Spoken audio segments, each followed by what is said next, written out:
What's up, YouTube? It's your boy kx250, and I'm back with another video for y'all, man. I know I said I was gonna just ride the Chinese bike for a little bit, get used to it and all that stuff. I rode it for a little bit, got used to it a little bit, and I got a new bike. Another new bike alert, man. It's a 2015 Kawasaki kx250. All I gotta say is a big difference from the Chinese joint. Like, it's completely different from the Apollo 250. I'm gonna give you guys a walk around, tell me what you guys think about it. If you got any tips for this one, let me know, man. I'm gonna be doing a lot of content with this bike. This bike already has like a full exhaust, so I'm gonna see what else I can do to it, and definitely I want to take you guys on like dirt rides and stuff like that. There's this place called Crooms. I don't know if you guys are from Florida or whatever. So I'm gonna change the oil now, but the Apollo's gone, man. The Apollo's gone. The Apollo, I don't know, it just wasn't what I really expected from a 250cc dirt bike. But this one, like this Kawasaki, man, and like I ride the Gixxer or whatever, but it's completely different. But this KX is a beast, man. A lot of people say the 250 is plenty for the dirt. So we're gonna do a walk around, and I'm gonna change the oil with you guys on camera. If you guys wanted to change the oil on your KX and you don't know how to do it, I'll walk you guys through it. If you guys are watching and you was wondering how to do it, you guys can do it too. We got the baby right here. You know, she ain't going nowhere. We're gonna do some changes on her soon too also. So this is what y'all came to see today. 2015 Kawasaki kx250. But let's get to the oil change, man, and then we'll go on a ride on it. So before we do the oil change, what you want to do is you want to start the bike up, let it run for a little bit. After you let it run, then drain the oil. That way it makes everything easier coming out. And I do the same thing with my Gixxer. I'll let it run for like 5 minutes. The oil just comes right out. Let's get to it. The filter's right here. The drain plug is under there.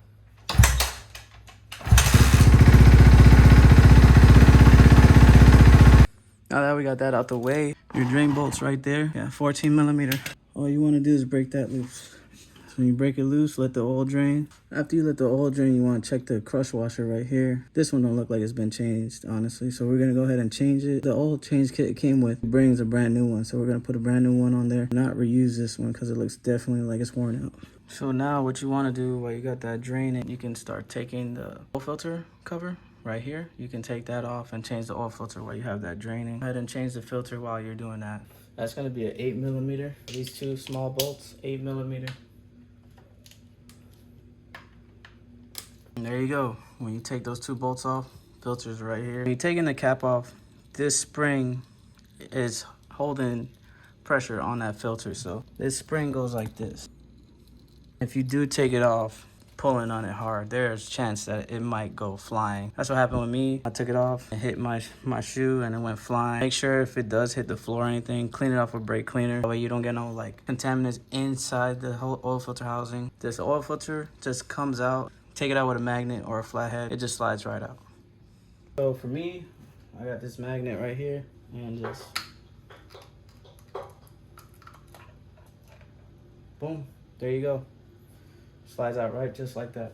Alright guys, when you take the filter off, just go ahead and you can spray some brake cleaner in there, and then after you spray the brake cleaner, go ahead and wipe the brake cleaner and wipe all the excess oil off. Just have it nice and clean in there, and then we can just install the new filter now and just have it nice and clean before you put the new filter in there.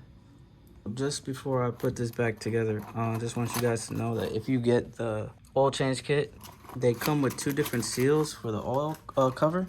There's one that's going to be bigger than the other one. When you take the old one off, just match it up with the one that it came off, because one is bigger than the other one. So just FYI. When you're putting the old filter back on, there is a wrong way to put it on. So you want this black piece and this piece right here.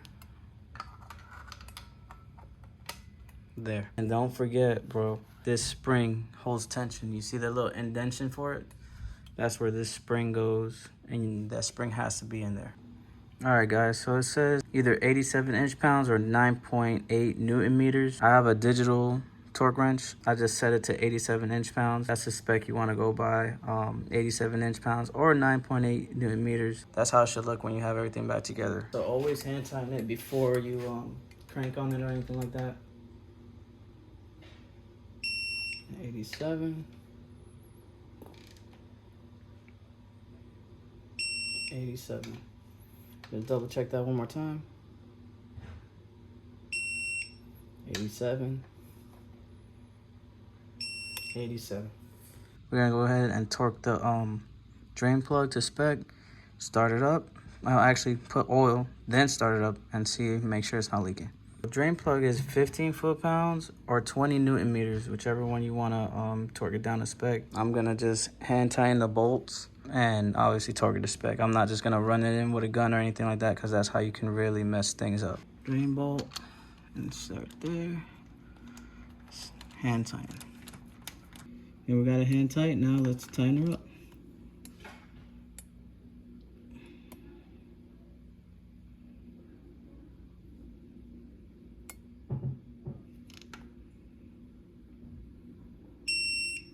Here we go. 15 foot-pounds.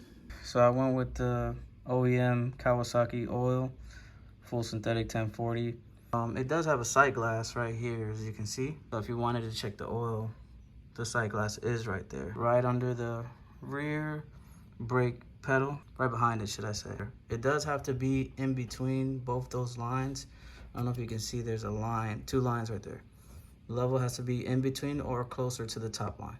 Remember, before you start the bike, go ahead, put your oil fill cap back on, snug it with your flathead screwdriver, like that. And that's it. Just let it run for a couple minutes. When it's done running, check your sight glass and make sure that line is in between. Unfortunately, my freaking GoPro froze and it's not working, so I can't give you guys actual ride footage. I thought I was recording and it ended up not recording nothing. I can give you guys a little how it sounds, a couple revs, you know what I mean? It's got a pro circuit full exhaust, and I don't know what else is done to it. That's all I do know, is it's got the pro circuit full exhaust. Sounds good.